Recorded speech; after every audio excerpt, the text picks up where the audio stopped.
اچھا، آج کل یہ جو نئی اصطلاحات سننے میں آ رہی ہیں، ڈیجیٹل نشہ، جی اور ایک اور ہے برین راٹ، مطلب ذہنی طور پہ کھوکھلا پن۔ جی بالکل۔ انٹرنیٹ پہ ویڈیوز بھی بہت ہیں۔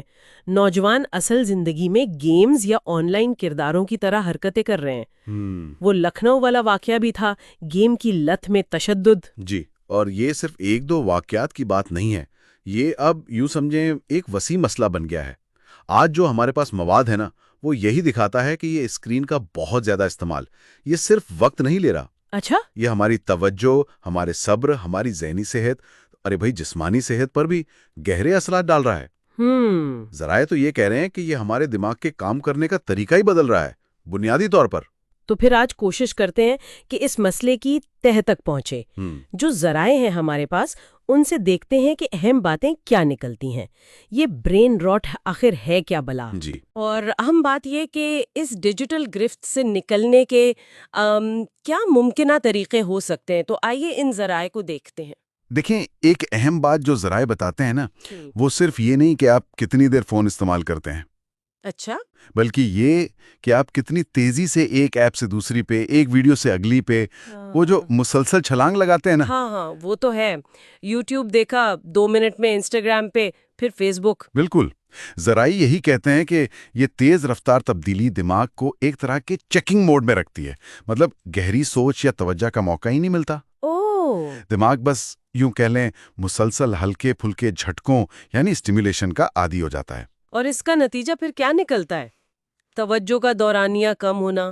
یہ تو اب عام سی بات لگتی ہے۔ جی ہاں، لیکن ذرائع یہ بھی بتا رہے ہیں کہ لمبی تحریر پڑھنا یا کوئی فلم بغیر آگے بڑھائے دیکھنا یہ مشکل ہوتا جا رہا ہے۔ صحیح۔ بے چینی بڑھ رہی ہے، صبر کم ہو رہا ہے، کسی ایک کام پر دھیان ٹکانا مشکل ہو رہا ہے، اور وہ جسمانی علامت تو ہیں ہی، جھکی ہوئی گردنیں، آنکھوں کے گرد ہلکے۔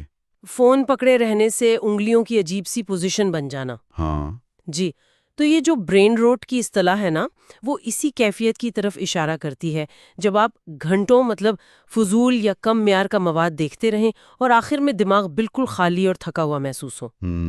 اور دلچسپ بات یہ ہے، ذرائع کے مطابق یہ جو سوشل میڈیا الگورتھم ہیں وہ بنے ہی ایسے ہیں۔ اچھا، کیسے؟ وہ ہمیں غیر متوقع طور پر کبھی کوئی لائک دکھا دیا، کبھی کوئی دلچسپ سی ویڈیو۔ اسے نفسیات میں انٹرمیٹنٹ ویریبل ریوارڈز کہتے ہیں، مطلب کبھی کبھی انعام ملنا۔ اوہو، یہ چیز ہمیں بار بار ایپ کھولنے پر مجبور کرتی ہے، ایک طرح کا نفسیاتی ہک ہے۔ اچھا، تو یہ صرف مواد کا مسئلہ نہیں، بلکہ جس طرح وہ پیش کیا جاتا ہے وہ بھی ہمیں جکڑ لیتا ہے۔ اور یہ گرفت اب صرف فون تک نہیں رہی ہے نا؟ جی بالکل۔ اب تو اصل زندگی کے تجربات بھی لوگ فون کی اسکرین سے ہی دیکھتے۔ کہیں گھومنے گئے تو منظر انجوائے کرنے کے بجائے اچھی تصویر یا ریل کیسے بنے اس کی فکر زیادہ ہوتی ہے۔ بالکل، اور یہ نکتہ بہت اہم ہے کہ چھوٹے بچوں پر اس کے اثرات شاید اور بھی گہرے ہوں۔ ہاں، یہ تو ہے۔ والدین اکثر مصروف ہوتے ہیں تو بچوں کو بہلانے کے لیے فون یا ٹیبلٹ پکڑا دیتے ہیں۔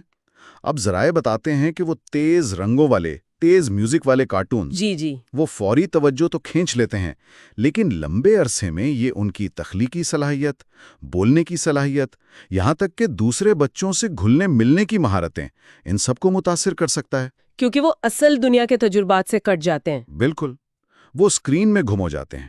تو یہ تو واضح ہے کہ مسئلہ صرف ٹائم پاس کا نہیں، یہ ہماری سوچ، ہمارے احساسات اور اصل دنیا سے ہمارے تعلق کو بری طرح متاثر کر رہا ہے۔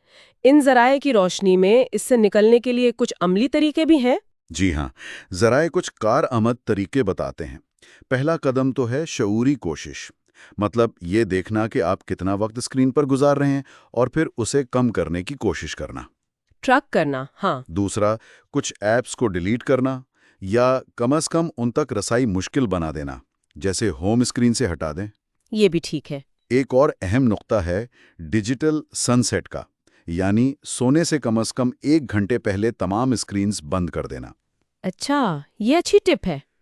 اور وہ پرانے طریقے بھی تو کام آ سکتے ہیں نا، جیسے الارم کے لیے فون کے بجائے اصلی الارم کلاک، نوٹس کے لیے ڈائری، فارغ وقت میں کتاب پڑھنا۔ بالکل، یہ بہت مددگار ہو سکتا ہے۔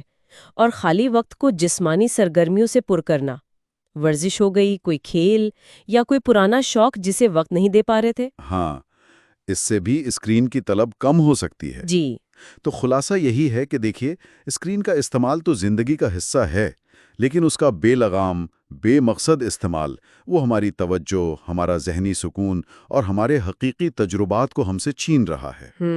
آخر میں ایک سوال چھوڑتے ہیں غور کرنے کے لیے۔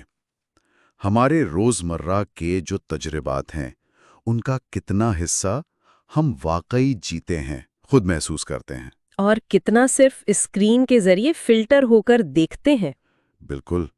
کیا آج ہی اپنی زندگی میں کوئی ایک چھوٹی سی، بہت چھوٹی سی غیر ڈیجیٹل تبدیلی لائی جا سکتی ہے جو اس انحصار کو کم کرنے کی طرف پہلا قدم ثابت ہو؟